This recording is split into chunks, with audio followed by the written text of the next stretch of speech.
Hello and welcome to a new episode of Cultural Magazine. Hope you enjoy this episode. We have a lot in store for you here, so stay tuned.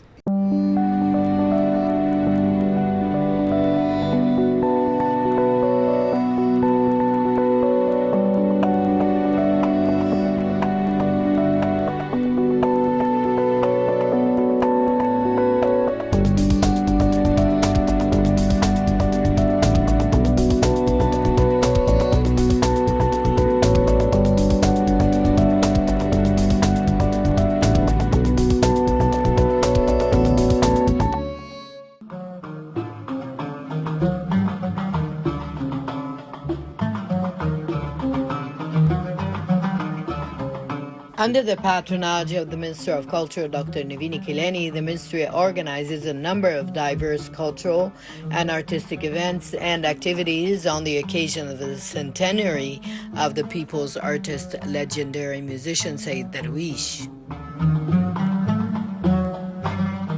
Sayyid Darwish was an Egyptian singer and composer who was born in 1892 and died in 1923. He is considered the father of Egyptian popular music and one of Egypt's greatest musicians, and seen by some as its single greatest composer.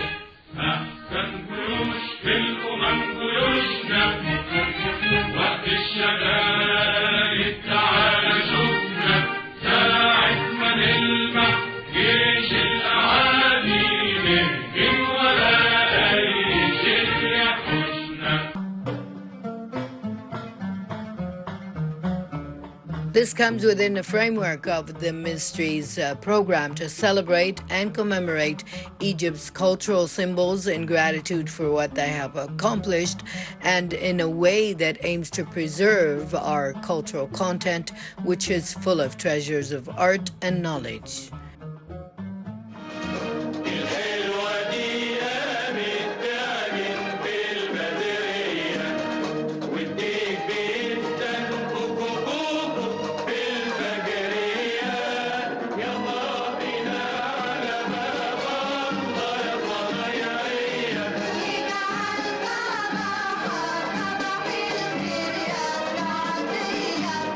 In the context of the anniversary of the so-called The People's Artists, the Cairo Opera House, headed by Dr. Khalid Degher, is organizing many diverse events that are held at its theaters in Cairo, Alexandria, and Damanhur. A concert by the Arab Heritage Music Ensemble is held on the Arab Music Institute Stage Theater. Another concert is held at the Small Stage Theater at the Cairo Opera House premises, which hosts a cultural symposium hosted by Dr. Rania Yahya, Dean of the Higher Institute of Art Criticism, in addition to the participation of the Sayyid Darwish Friends Association and the Sayyid Darwish Heritage Band. The Opera House also hosts a cultural saloon on Sayyid Darwish's musical legacy. A cultural saloon is also organized to present the biography of the musician Sayyid Darwish, including an artistic presentation of some of his songs, in addition to a review of the history of each song. The Cinema Club also screens the film Fingerprints, which is based on the biography of Sayyid Darwish, and the club is to host a group of specialists to talk about the history and works of the people's artist. This comes in addition to a concert by the Children and Youth Choir of the Talent Development Center and a concert by the Alexandria Opera Band for Arab music and singing are held at the Sayyid Darwish Theater, with another concert at the Alexandria Opera by Sayyid Darwish's Heritage Band. The National Library and Archives House also organizes a number of events on the occasion of the 100th anniversary of the People's Artist, including a documentary exhibition that is held in the lobby of the Supreme Council with the important manuscripts written about the artist Sayyid Darwish in newspapers, magazines, and periodicals, whether it is during his life or after.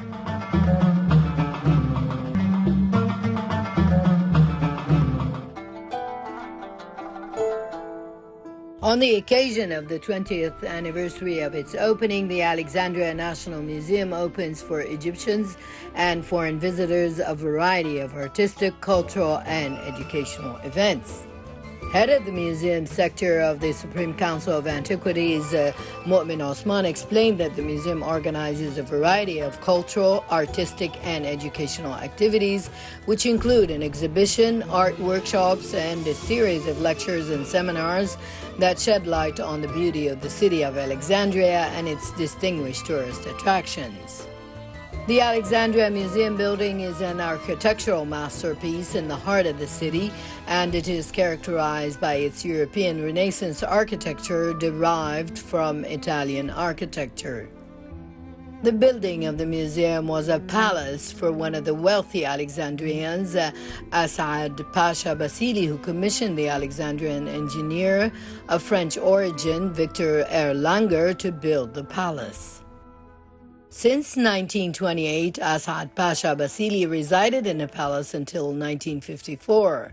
Then he sold it to the United States Embassy until after it became the headquarters of the American Consulate, until the Supreme Council of Antiquities purchased it in 1996, converting it into a museum and opening it in 2003. The museum tells the story of all historical eras that it represents, with its civilization, culture, arts, and industry of Egypt, starting from the era of ancient Egyptian dynasties, passing through the Ptolemaic, Roman, Byzantine, and Islamic eras, and then the contemporary era. The museum scenario displays distinguished artifacts in its chronological sequence. It is divided into several sections, from the oldest to the most recent: the ancient Egyptian section, the Greco-Roman section, the Coptic and Islamic sections, and the modern section. Among the most important artifacts on display are a statue of the god Amun, the head of the statue of King Akhenaton, the head of the statue of Queen Hatshepsut, the head of the statue of Alexander the Great, the statue of the idol Serpas, the statues of a number of Roman emperors, a Bible cover, the icon of the Last Supper, a glass lantern, a helmet from the Ottoman era, and a Farouk I University Medal.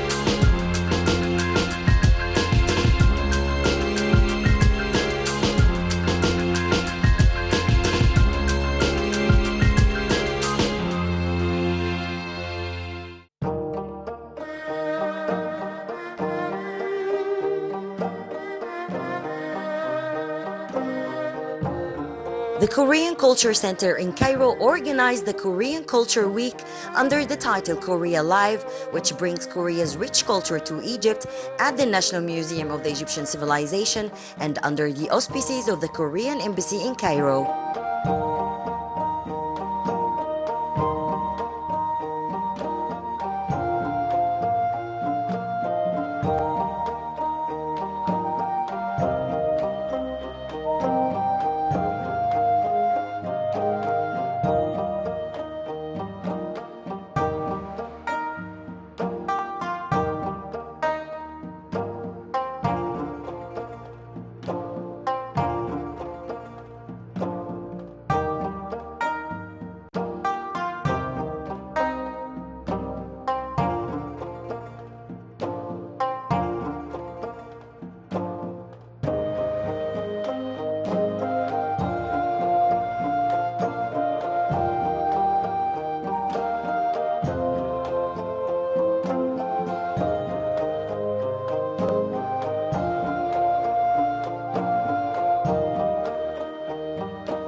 I'm very glad to hold this year's Korea Culture Week at this very important, iconic museum. This Korean Culture Week we would like to share with Egyptian people what Korean people's culture and way of life, traditional and modern. So I'm quite new here. I've been here Cairo 3 months now, and I'm very much grateful for very friendly Egyptians, very kind Egyptians. Their warm welcome, and I like to share that through this Korean Culture Week that the mutual understanding and the people's friendly ties. Korea Culture Week will last 1 week, beginning with Korean traditional music and dance, and as you said, literature and experience of some Korean things.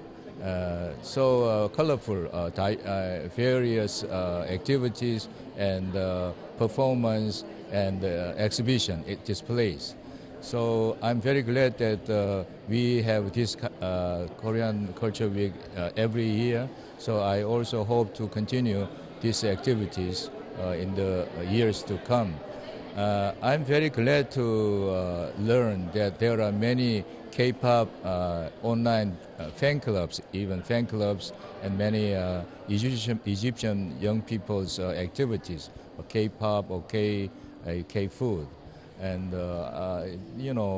many young Egyptians, they like to learn Korean language, and they like to know about Korea. So this kind of mutual understanding of each other's culture is very important to promoting the friendly and cooperative relations between our two nations and two peoples. I very much appreciate Egyptian people's love for Korean culture, K-pop and Gugak. Even Gugak is a Korean traditional music, and a couple of days ago, the KCC Korea Culture Center opened a K-pop academy and the Gugak Academy, where the Egyptian people can learn for 2 weeks program, and after that 2 weeks program, they will perform themselves at the closing of this cultural week.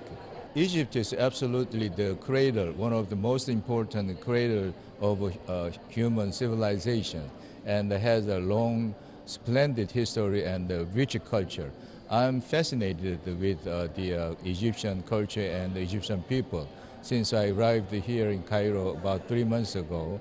So I'm kind of, very busy meeting people and learning about Egyptian, not only their economic and industries, business, but also their culture and history. So amazing history and amazing culture.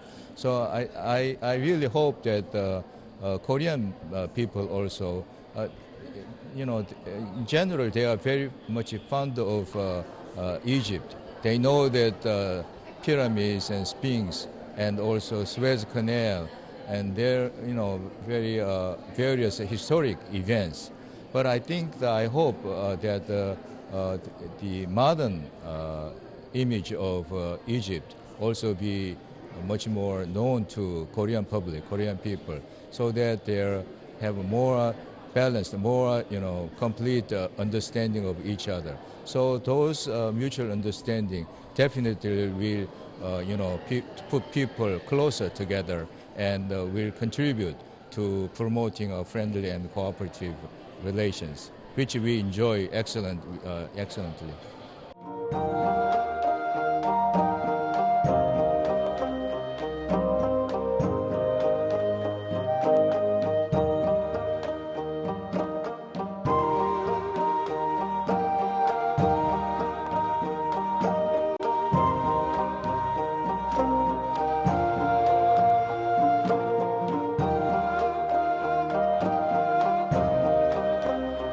A part of the Korean Culture Week activities, an exhibition displayed a large scale of Korea's rich cultural heritage items, including Korean traditional musical instruments, living space in Korea, and hanji. Hanji is Korea's traditional handmade paper, and paper used to be called white paper, which represents the pure heart and the strong spirit of the Korean nation.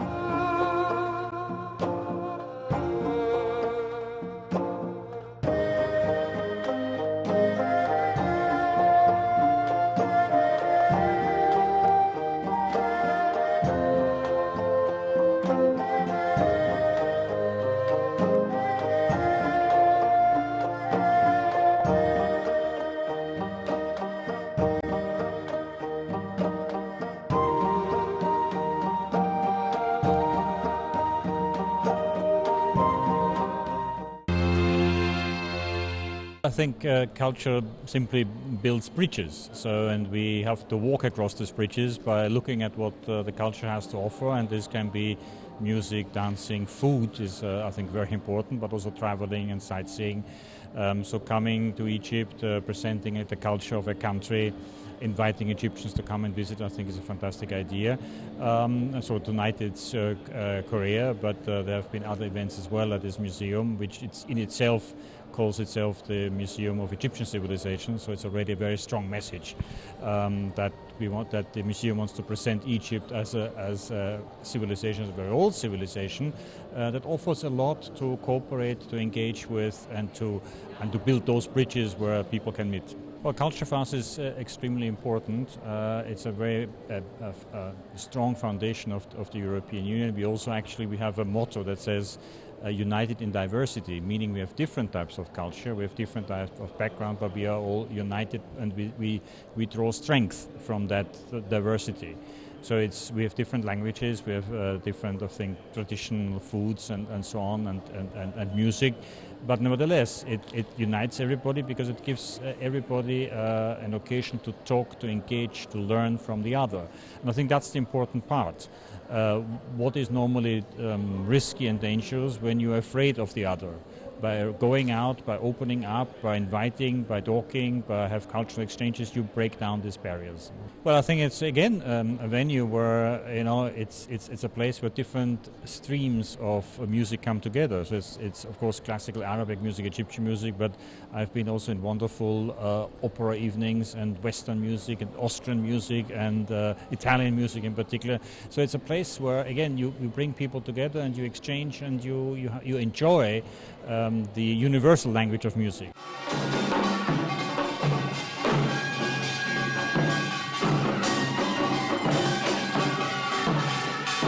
The event brought a variety of Korean music, culture and arts activities, in which the opening ceremony was decorated with live stage folk performances composed of Korean traditional music and dance, which gives the chance to discover Korea's unique art, culture and music through different traditional Korean instruments.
Well, it was a wonderful performance and very unique actually, because Australia is a modern country and we are a mix of cultures, but we don't have and many indigenous performances. So to see this ancient Korean performance of dance and drums and music and sort of storytelling, it was wonderful. And Nemik is such a great venue for it as well. Exactly. I mean, Nemik is famous for having performances from a number of countries, as the director mentioned at the start. And it's my hope that one day we will have some Australian Indigenous performances here too. So we have dance companies that could come, and I think this would be a wonderful location for it.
I started this journey in 2006. That was a very long time ago.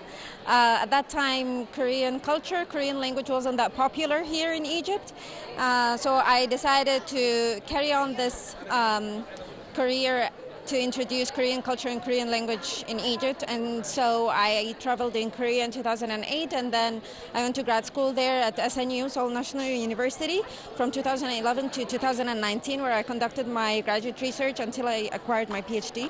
And then after I returned to Egypt, well, if you compare between this time and the time I started learning Korean, there was a huge development in the relations and the culture, and people started to be aware of the language. So it's not weird if you say, hey, I speak Korean. No, people are used to that. And you go everywhere, you can see Korean or K-brands everywhere. And I'm not talking brands, I'm saying Korean books, so K-book, K-drama on Netflix, music everywhere, and like today we've seen traditional folk music, and it was really good. Everybody was enjoying themselves, and they were like clapping and engaging with the stage. So I believe that the gap between Egypt and Korea, culturally speaking, has grown very small in the past, let's say, 10 years, and I believe that in the future it's going to get closer. Okay, we're living in the globalization era, so we're not distant countries anymore, and the more you know about countries outside and their cultures, the more you start to compare and find similarities and differences and learn from one another. Like take the good things from here and there and start to open conversation to learn new things and explore new things together. So even like geographically speaking, Egypt and Korea are far from one another, and it would take a day to get there by plane. But still, if you just get to know one another, it doesn't feel that far anymore. I like to think that my career so far has done a small part, at least, in getting both countries closer to one another. I see this through my students every day, and I see their passion about Korean language and Korean culture. Most of them are here today helping out with the event, and they're going to be doing that in the coming week. So I'm looking forward to more and more of that.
Korea's Culture Week brings the vibrant Korean culture to the Egyptian nation and aims to support the connection between the two countries in creative and arts fields and to ensure the cultural ties between the two countries with their rich history and valuable heritage. Shuru Bikir, Cultural Magazine.